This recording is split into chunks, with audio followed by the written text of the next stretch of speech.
L'invitation de ce soir, des frères, que Dieu soit glorifié. Je lis pour vous ce texte de la parole du Seigneur. Vous le trouverez dans le livre d'Ésaïe, chapitre 55 et verset 6.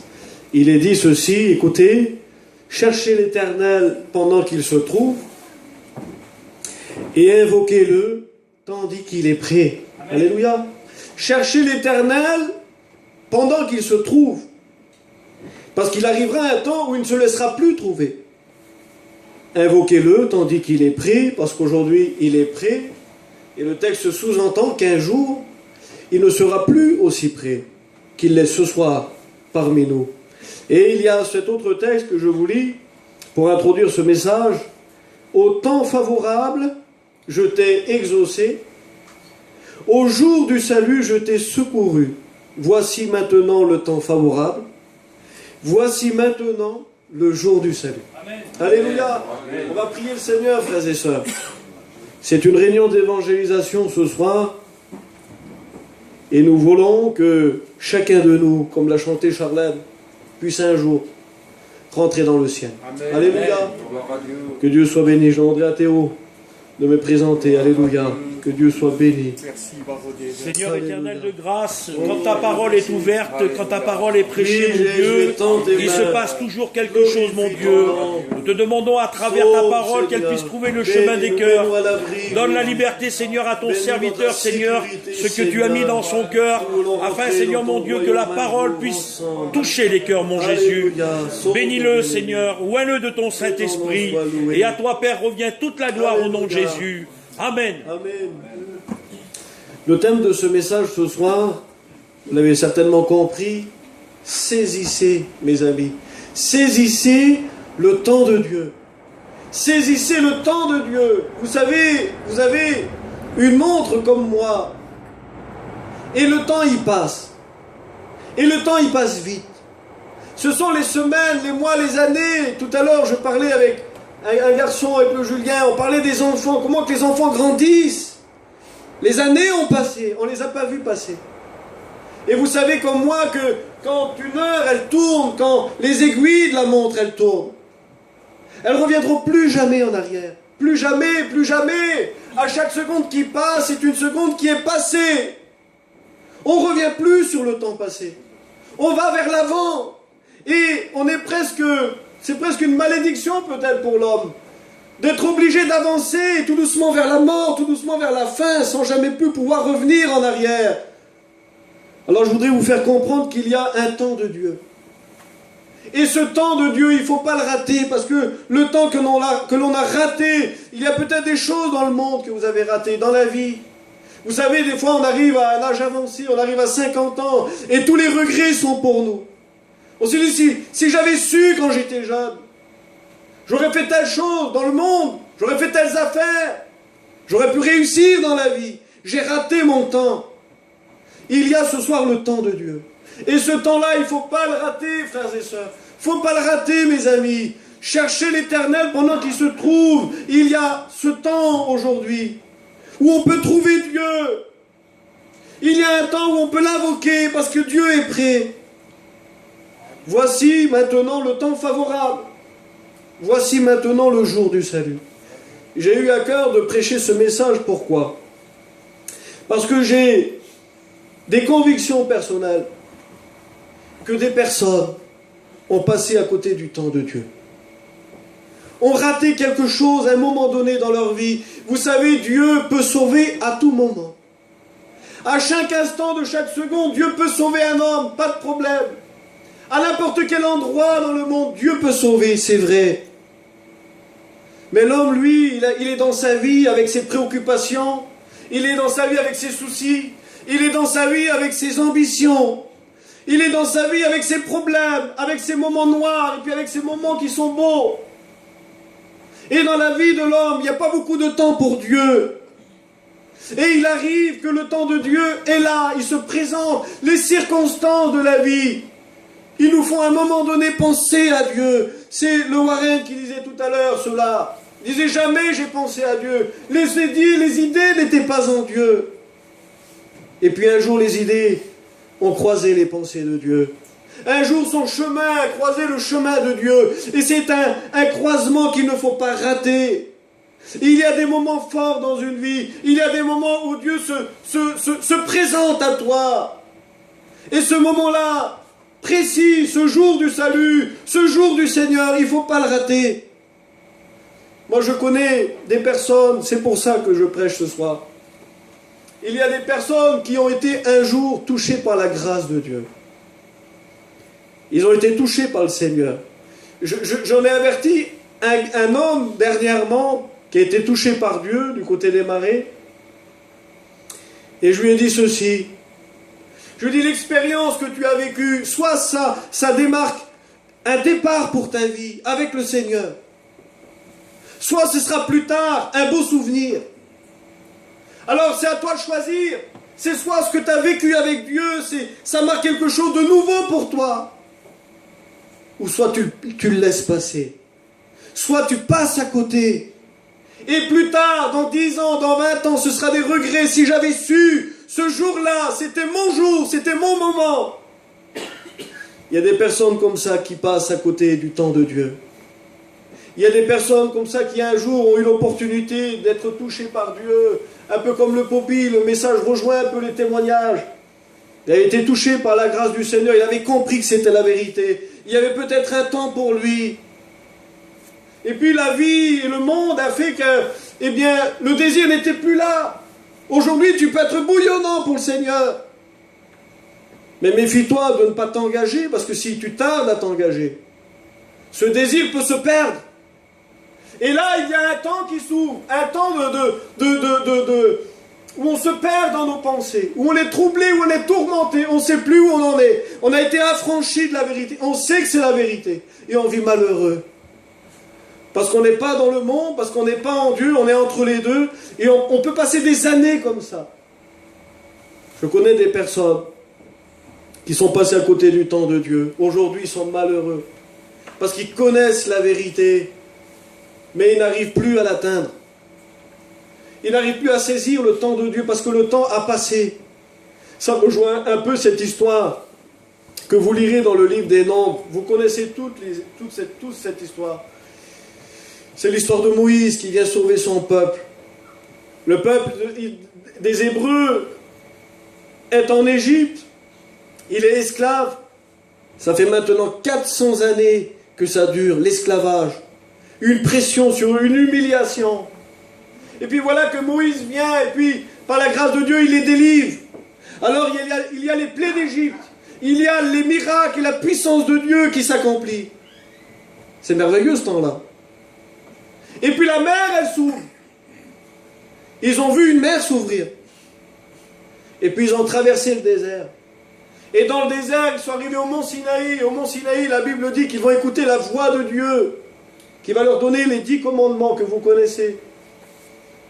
Et puis le but pour ce peuple, c'était de faire traverser ce désert.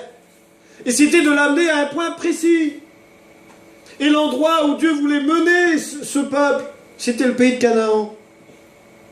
Alors, vous connaissez toute cette histoire, ils sont sortis de l'Égypte. Ils ont traversé le désert et ils arrivent à un moment donné à la frontière du pays de Canaan. La frontière. Ils sont tout près du but, ils sont devant le but. Tout près de rentrer dans la bénédiction de Dieu, tout près de rentrer dans le pays découlant de lait et de miel, le pays promis à Abraham, à Isaac, à Jacob. Ils sont là, ils sont devant. Ils ont juste à franchir le pas. Et la Bible dit qu'ils vont envoyer des espions, je passe tous les détails. Ils vont explorer vite fait le pays. Alors la Bible dit, ils vont voir des grappes de raisins, si grandes qu'il va falloir les porter à deux. Les bénédictions qui t'attendent. Mon ami qui est là et qui tarde. Il y a des bénédictions. Ils vont dire, oui c'est vrai, c'est un pays découlant de lait et de miel. C'est un pays merveilleux, il y a de la place pour tout le monde. Alors ils sont là devant la bénédiction, ils sont prêts à la saisir. Et puis le découragement. Ils vont voir des géants. Et oui, parce que la vie chrétienne que l'on présente est une vie où il y a des combats. On l'a toujours dit. Et on ne le cache pas. La vie chrétienne, ce n'est pas un tapis de rose. La vie chrétienne, c'est pas que le soleil est toujours bleu. Dans la vie chrétienne, il y a des combats. Le combat de la foi. Le combat pour la vérité, le combat pour la justice. Et dans le monde dans lequel on vit, c'est vrai qu'il n'est pas toujours facile de vivre dans la justice et dans l'honnêteté, parce que nous sommes entourés d'un monde d'injustice, entourés de méchanceté. Mais la frontière est là. La bénédiction, je voudrais te le dire ce soir, la bénédiction, elle est juste devant toi. Et tu es sorti d'Égypte, tu as été affranchi, c'est-à-dire que Dieu certainement a fait beaucoup pour toi, il t'a fait comprendre beaucoup, il t'a parlé comme il a parlé à son peuple dans le désert, il t'a peut-être affranchi de chaînes, il t'a peut-être délivré de certaines choses, il t'a peut-être donné de l'espérance, il t'a peut-être donné une vision, une direction. Mais à l'heure d'aujourd'hui, tu n'es pas encore en Dieu. Et tu es malheureux si tu traînes. Parce que c'est ce qui va se passer pour ce peuple. La Bible dit qu'ils vont se décourager.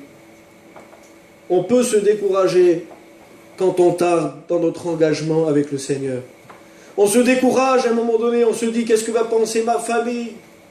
Comment je vais faire avec mes affaires? Comment je vais y arriver moi? Je ne me sens pas capable d'assumer de vivre une vie chrétienne. Alors il y a tout un processus de complications qui se fait dans notre esprit. Et on se décourage et on ne rentre plus. Et c'est ce qui va se passer pour ce peuple. Ils vont se décourager ensemble l'un l'autre. Et Dieu va prendre une décision. Et c'est une décision qui est grave. Et c'est une décision que je voudrais pouvoir que tu échappes ce soir. Il va décider de faire tourner ce peuple pendant 40 années dans le désert. C'est un moment donné où Dieu s'est un peu fâché, il le dira, je l'ai marqué, dans le livre des Nombres, chapitre 14, verset 11, « Jusqu'à quand ne croira-t-il pas en moi, malgré tous les prodiges que j'ai faits au milieu de lui ?» Dieu était en train de leur dire, vous avez vu la mer s'ouvrir, vous avez vu ma puissance se manifester en Égypte, vous ne croyez pas que je suis capable de vous faire rentrer dans le pays de Canaan et puis de vous faire terrasser tous ces géants et toutes ces villes et toutes ces complications. Parce que Dieu est un Dieu qui n'abandonne pas ses enfants. Amen. Et ses promesses sont pour nous à chaque instant de chaque jour de notre vie. Alléluia. Mais parce qu'ils n'ont pas cru, ils n'ont pas saisi.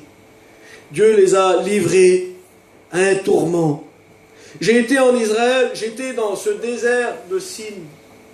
Ce désert dans lequel le peuple d'Israël a tourné 40 ans.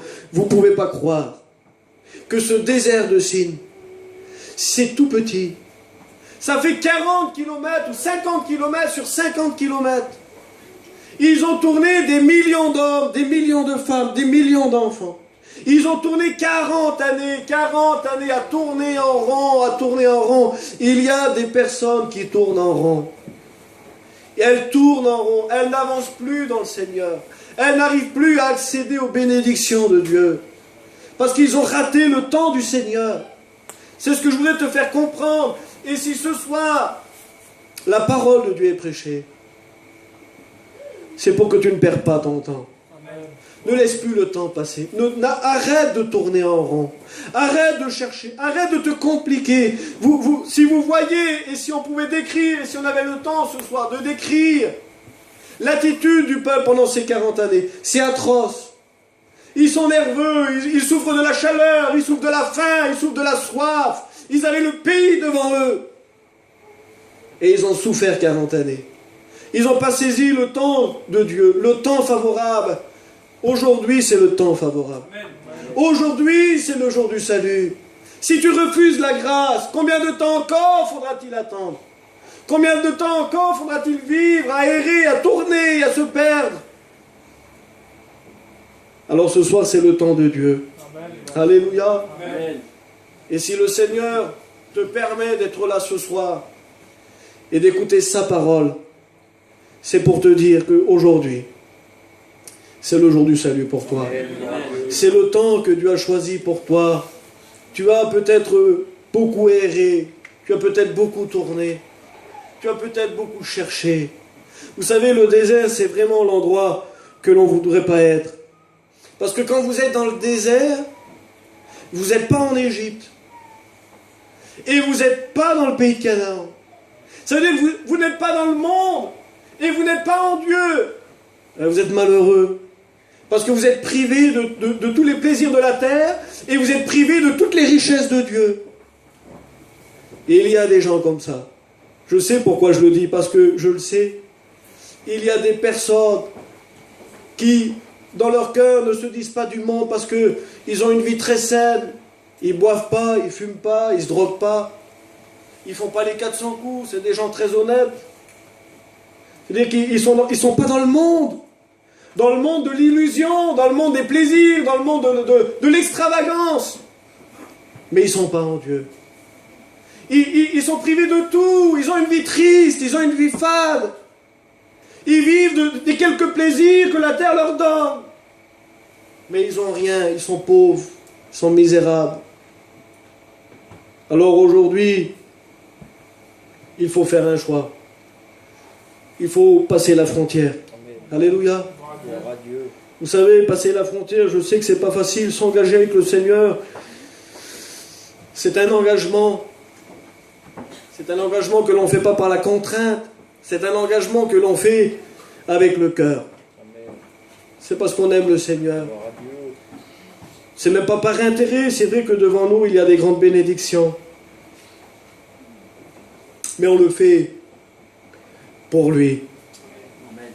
Parce qu'un jour, il est mort sur la croix. Parce qu'un jour, il a donné sa vie. Parce qu'un jour, lui, il a payé le prix fort. Nous ne pouvions pas rentrer de nous-mêmes dans ce pays, dans cette vie chrétienne, dans cette vie de Dieu. Elle n'était pas pour nous. Jésus a payé le prix pour que nous puissions rentrer dans cette vie chrétienne. Amen.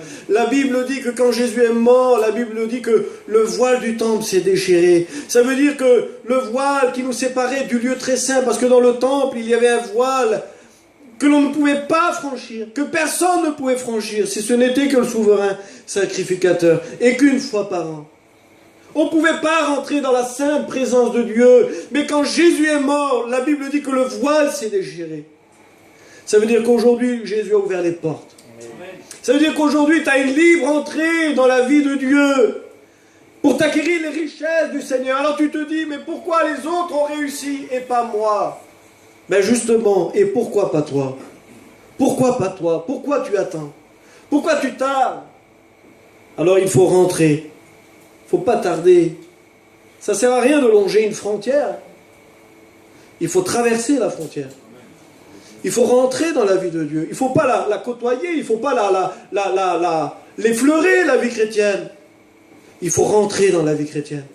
Il faut rentrer dans les richesses de Dieu. Il faut rentrer dans les profondeurs de Dieu. C'est vrai qu'il y a des combats devant nous.